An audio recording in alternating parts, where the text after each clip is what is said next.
Hello, welcome to the Cracks in the University Machine, Conversations on Academic Life. My name is David Lewin and I'm the host of this podcast.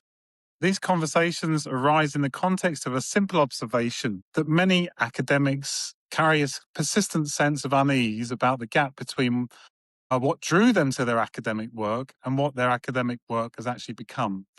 That unease is rarely discussed in formal settings, departmental meetings, annual performance reviews, grant applications, and so on. I guess because the prevailing discourse does not really accommodate it. Maybe it surfaces in informal moments over coffee, in the corridor, after teaching. But perhaps there is a shared sense that something is being lost or at least obscured in the contemporary university. This podcast attempts to create a space for those questions to be explored openly. And it is my distinct pleasure to host Dr. Nicola Robertson, who is lecturer in education at the University of Strathclyde's Institute of Education in Glasgow, Scotland. I have known Nicola for a number of years, first as a student, now as a colleague, dare I say a friend, and I could call Nicola many, many things. Many good things as well. Nicola is a polymath, an intellectual powerhouse, maybe a Renaissance woman, an artiste, performer. Most of all, Nicola is herself. Welcome, Nicola. I'm not quite sure how to respond to any of that. Hello. Well, That's a very strange introduction. You'll get your opportunity to express yourself, of course, as we go into our chat. And so I've got some questions. You've got some thoughts, no doubt. So let's kick off. When you try to describe what you do to friends and family outside the university, what do you find yourself saying? And how close is that to what you actually do, would you say? The easiest thing to say to people who are not in the university about what I do is to say that I work in an education department, and because I come from a really working class family and we live in a working class area, and that's when people hear that, they say, well, you're a teacher then. And then I just usually say, yeah, if you want, because it's much more difficult to explain what actually happens. So if I say something like, because I research in popular culture, if I say, well, I go to the cinema and I watch films and then I write about them, they will think, well, why are you employed at a university at all? What has that got to do with listening? Just sounds like having fun, right? Yeah, they don't get it. Or when I say I'm going to a conference in this place, they think I'm going on holiday, which is obviously not the case. Someone once said, so you get paid to think, which I quite like. When they say that sort of stuff, I say yes. The border agent in America said you educate people about education as though it was the stupidest thing he'd ever heard. And to that I also say yes. So I just, however anybody wants to interpret what they think I do, I just say yes, it's exactly that. And it's right. Teacher, writer, thinker, very silly person who watches TV a lot. You just adapt your answer to the context in which you find yourself, I guess. Yes. And you don't find that there's a tension then trying to kind of express something about the job that people don't make sense of or something. I mean, there's no sort of tension between what you understand your job to be and what you find yourself telling other people. I mean, you don't see that as a problem. I mean, there definitely is a tension, but I think it's better to just diffuse it immediately and just let them think what they think is happening is correct, because then you get into the intricacies of trying to explain exactly what it is you do every day, and that is very boring. I think a lot of people think that academics do things that are really exciting because most of their interactions with academics happen on LinkedIn, where they write wonderful things about wonderful stuff that they've done. Right. If you tell people that you sat for 4 hours in a ref meeting that was miserable, who's going to want to hear about that stuff? or 4 hours of So, emailing or marking essays or yeah, whatever. The day-to-day can be quite mundane. yep, But there are absolutely. moments of inspiration too. Is that Well, fair? there has to be. I guess Yeah, there has to be. yeah. What about the moments of inspiration in your academic work, in your teaching, your research, your day-to-day work? What do you think is in it? What experience would you call genuinely meaningful in all that, in your day-to-day work? Are there moments of genuine, I don't know, profound meaning that you get out of it? And if there are, do you think that kind of stuff ever appears in like annual performance reviews and stuff like that? Uh, Genuine meaning for me or for other people? For I me, I guess for suppose. you, yeah, for you, yeah. What makes life meaningful, or what makes your work life meaningful? Uh, I I suppose I really like writing things. That is the number one. The favourite part of my job is being able to write things, but to write exciting things, I don't want to have to write. I don't enjoy giving feedback on things particularly, unless I can do it with some sort of panache, which I've doesn't asked you always to do happen. that recently, and I appreciate your efforts, by the way. I, if you're talking about peer review is different, of course. Yeah, Peer yeah. reviews can be exciting if the paper that you get to review is exciting. If it's really disappointing, then you start to lose the will to live after 5 pages. But I, I really like, I find meaning in being able to make my interpretations Mm, about education or the world around me when it's popular culture, and then being able to write that down. yeah. And I enjoy it if someone else enjoys it.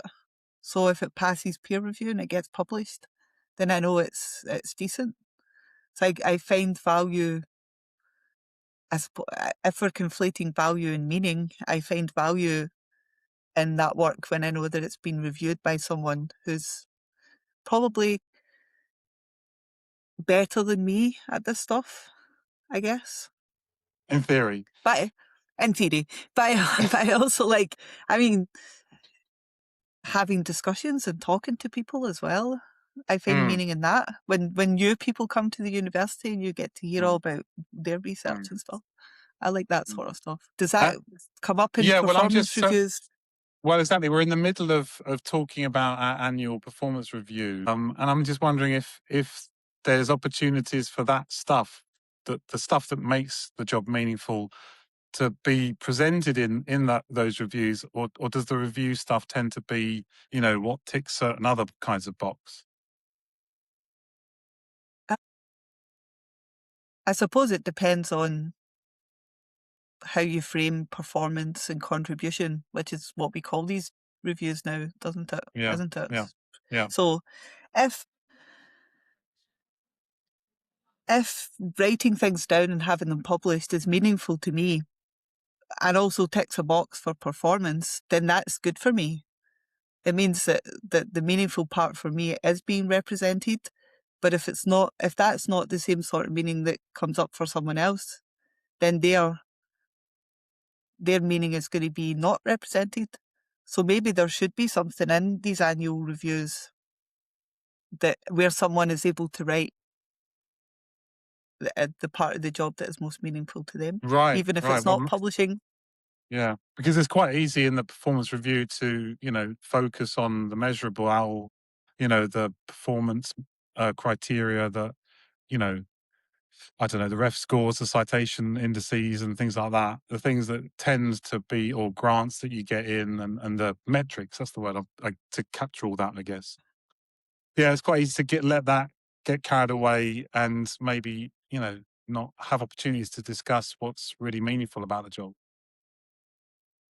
Yeah, I would agree. I agree with that. All right. So you're now working in this, let's call it a discipline of education studies, although there's some dispute as to whether that's the right term. What drew you to education studies in the first place? And how much of that original pull, that original interest, is still present in your day to day life, your day to day working life, that is? It's a long story, but I'll try to keep it short. I was doing a PGDE at the University of Glasgow, which was not at all enjoyable. It was horrible. But I had all of these credits and I thought I should do something with that. I should do a master's degree. And so I came to Strathclyde to do a master's degree. But I was accepted to education studies and I was accepted to autism as well. So I had to make a choice. And I chose education studies in the end because on the course page, description page, it said philosophy of education. And I had gotten into philosophy when I was studying computer science. Anyone who's listened to the podcast I did for the Institute of Education will know it was a random going to the bookshop and pulling out one philosophy book, and that was it for me. So I thought, Yeah. I quite like philosophy, so I'm going to do this now, philosophy of education. So philosophy of education would be the pool.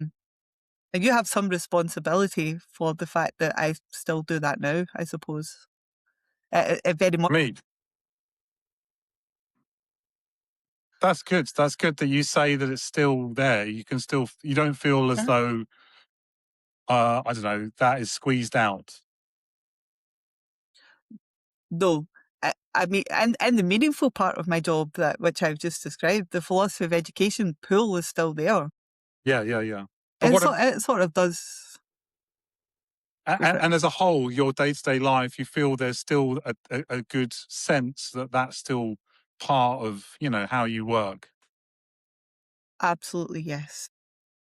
For Wow. the Okay, most part. But obviously there's that's good.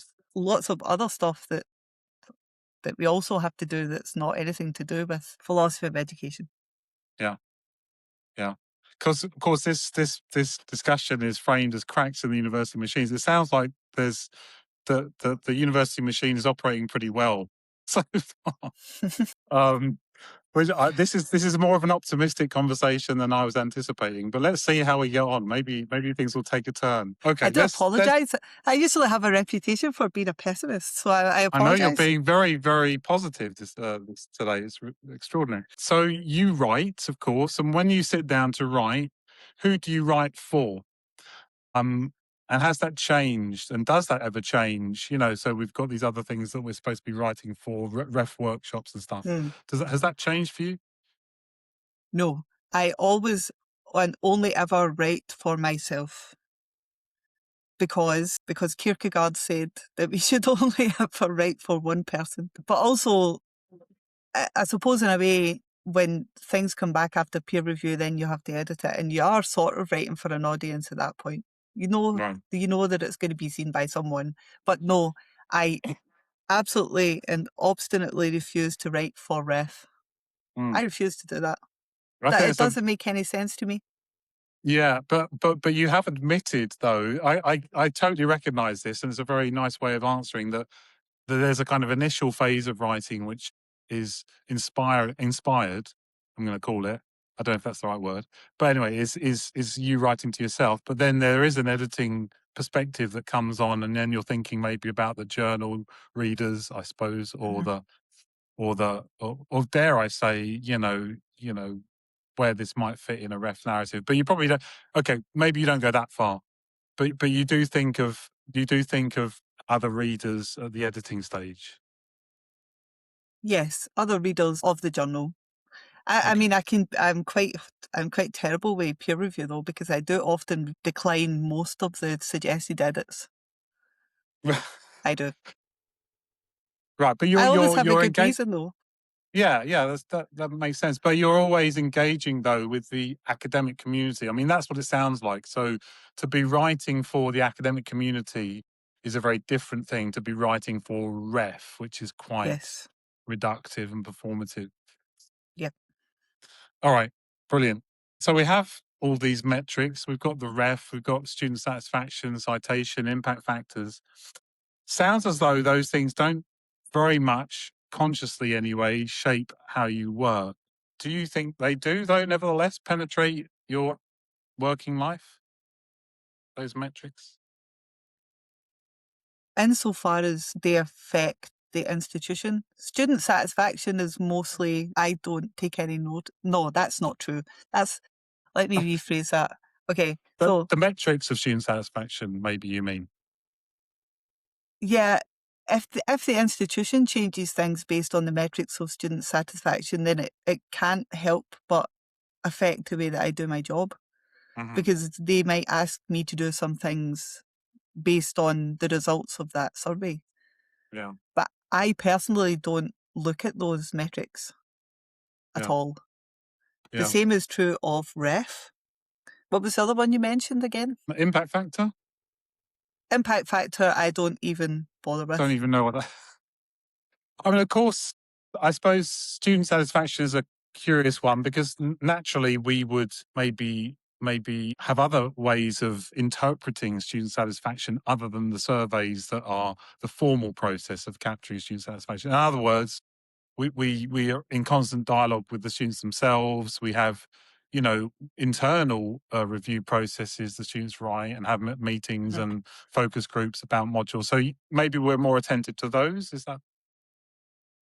Uh, Yeah, I think so. I do read the end of module feedback stuff that students give, Yeah, and I will attempt to change things if they're not happy about certain things. For the next cohort, it does seem a little bit ridiculous that they get to give feedback and then nothing can change for them, has to change for the next set of students. And if they're unhappy about things, I always tell them that they can just talk to me at any point.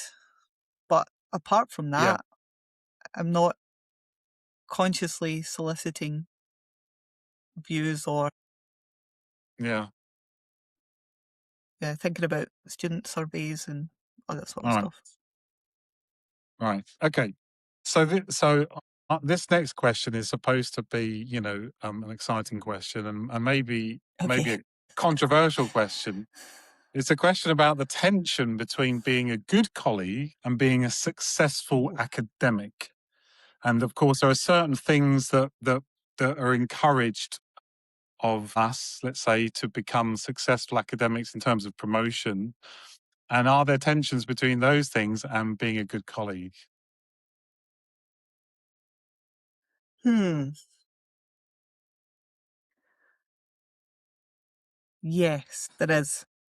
Could you elaborate? Yes, there is. Right. So, I mean, being a successful academic, right. So, being a good colleague means what? Being supportive, having a sense of community and unity. But being a successful academic, I interpret means thinking mostly about yourself and your own career and Oh, advancing oneself. And if you're thinking mostly about yourself, then it's impossible to then foster a sense of community because everyone is then going to be in competition with each other all the time. So it can't help but be in tension with each other. I mean, I don't know what it is to be a successful academic, right? You're we have much some higher up idea. on this. I mean, You have, I can guess. yeah. I think I can guess. Okay, so Uh, you saw. Is there a way we can? Is there any things we can do to mitigate this tension or navigate the tension?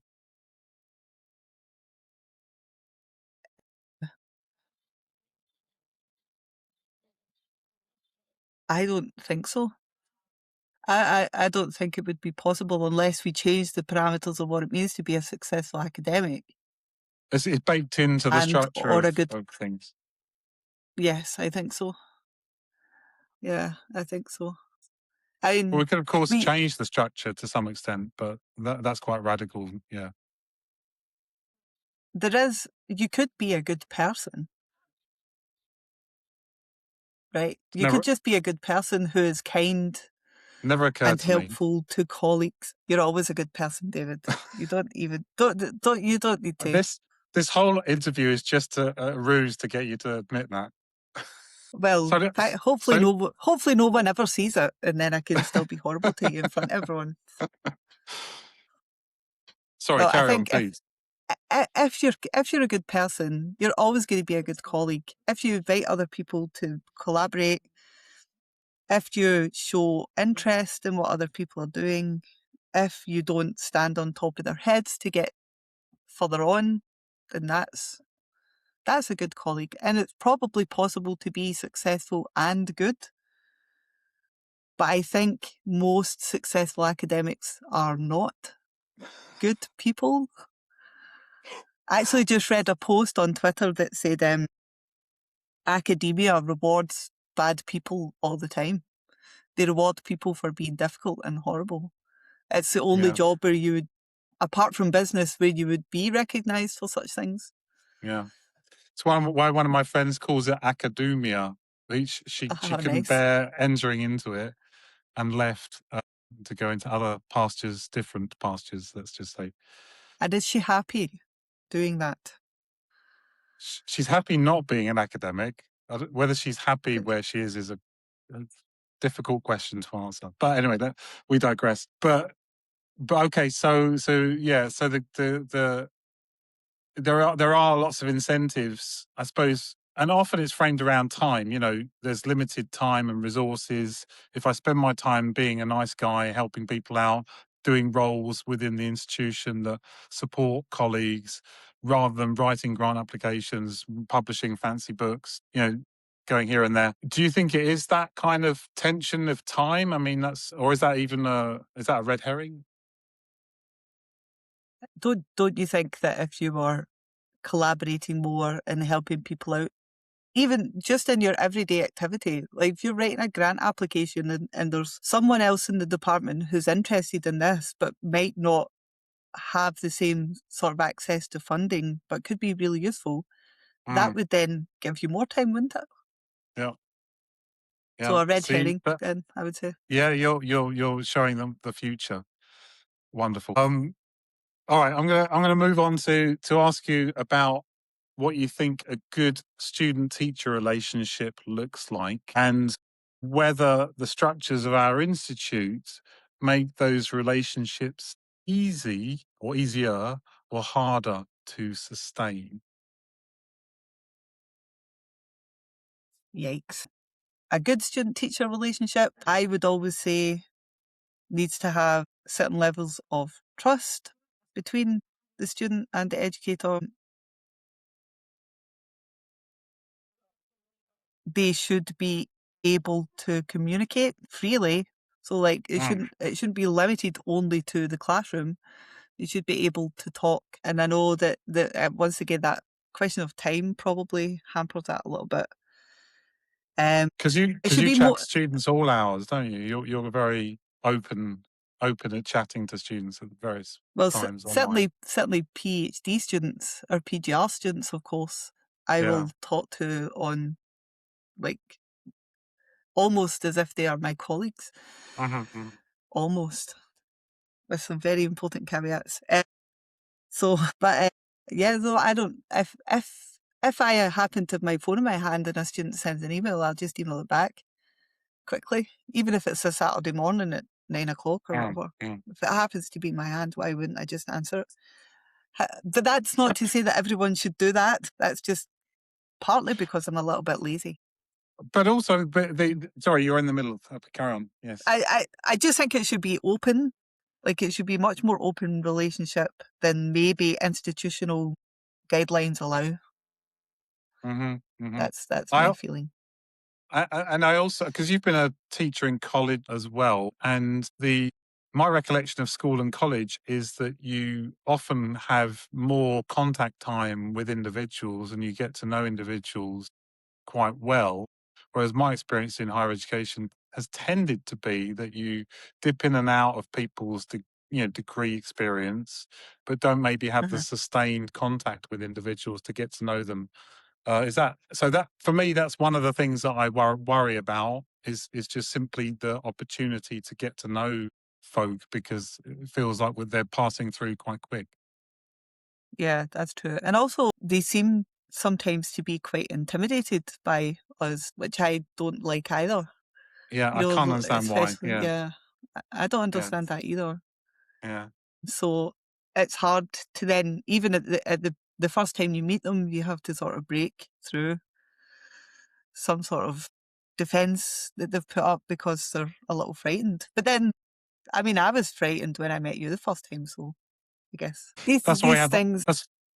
that's why we have icebreakers. Although, of course, some colleagues hate icebreakers. But yeah, I mean, to create that atmosphere.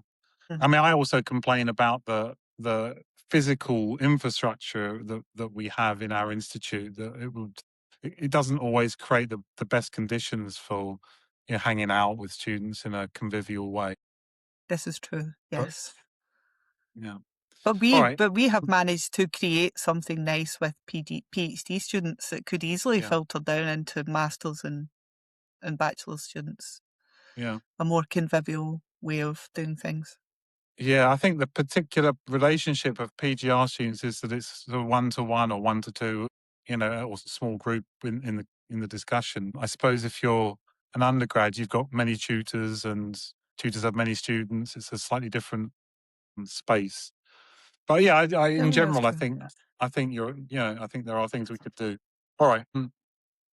Moving on, do you feel that the language available in official academic contexts, like handbook talks about we have to describe learning outcomes, research plans, we have to describe research impact, we have these skill frameworks that are often used within the context, I don't know, of employability.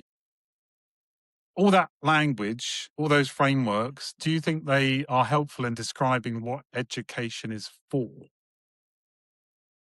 Uh, no, I don't think so. I think it's just a way of trying to measure one particular idea of education in order that we can apply for more funding or more money or whatever, because just the process of education itself is important. We don't then need to look at the impact of research. It's Right. really hard when I don't intend for anything I write or anything I research to have any impact. Mm. So it's hard for me to measure impact. I And mean, I don't think you we want should be people to aiming read at it. impact. No, but you Yeah, want I people mean to read what you, yeah. yeah, but that's not how they're counting impact, though, is it? That's not how they frame impact. How these people who write these documents are framing impact. I don't think. I think they more real world practical application when Mm, they think about impact. And I just feel like if you have so much impact, there isn't going to be anything left to be impacted because mm. everything's just battered to death with all of this impact. Yeah, I hate it. I That's don't an like it. interesting image. Now, you and I both share, I think, a skepticism toward the idea of learning outcome. I mean, the idea that you can dictate or describe what the result of an educational influence will be. So, part of me wants to say that a learning outcome is perfectly reasonable as a sort of general orientation to what you're trying to achieve. And I guess that to that extent, that's okay, right? I mean, or would you dispute? Would you depart from that? It's an explicit representation of the educator's intention, maybe. Right, right. Yeah, That's a nice way of but putting it. Yeah. but then of course, what are we going to do when we write that down? What it's only going to tell the student what we would like or what we intend for them to change Hmm. in their relation to the world. That's it. Yeah. We can't Yeah. then use that learning outcome to measure anything. Well, of course, So then it's the assessment is supposed to demonstrate that the student has achieved those learning outcomes, and that's where, for me, it gets quite sticky. That the essay or whatever it might be is supposed to then be aligned to the learning outcomes that were described in the handbook. And so I think that for me is the problem with learning outcomes is when we mhm, think we've achieved them.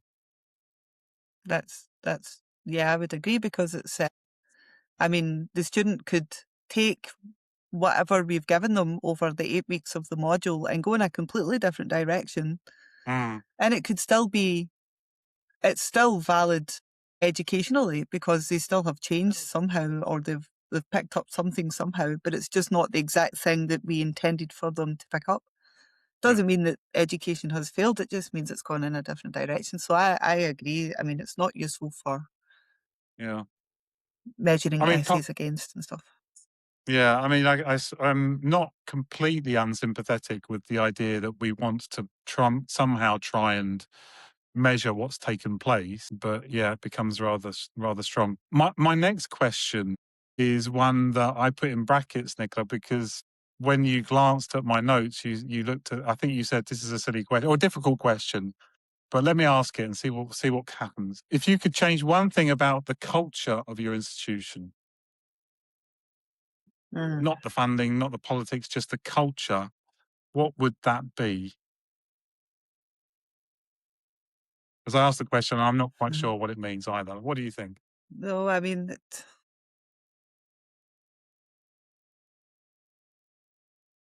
I can't. I don't think I can answer that question. I mean, it's a bit, maybe it's a bit like the systemic problem we hinted at earlier or tried to get at earlier, that earlier when we were chatting about the tension between being a good colleague and being a successful academic, and that actually there's no sort of way to deal with that because it's systemic. And maybe that's what the changing culture is inviting, a reflection on systemic change.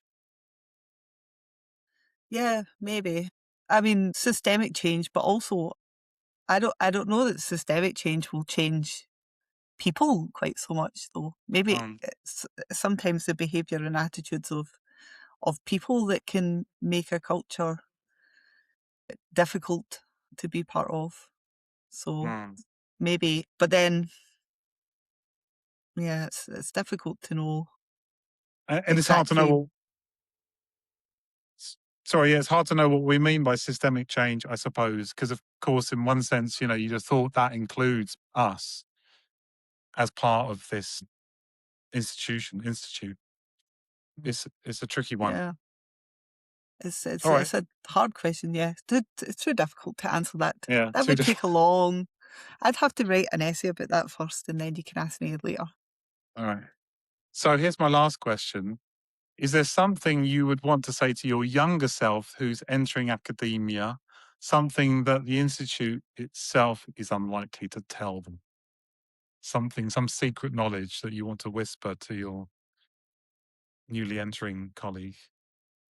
Um,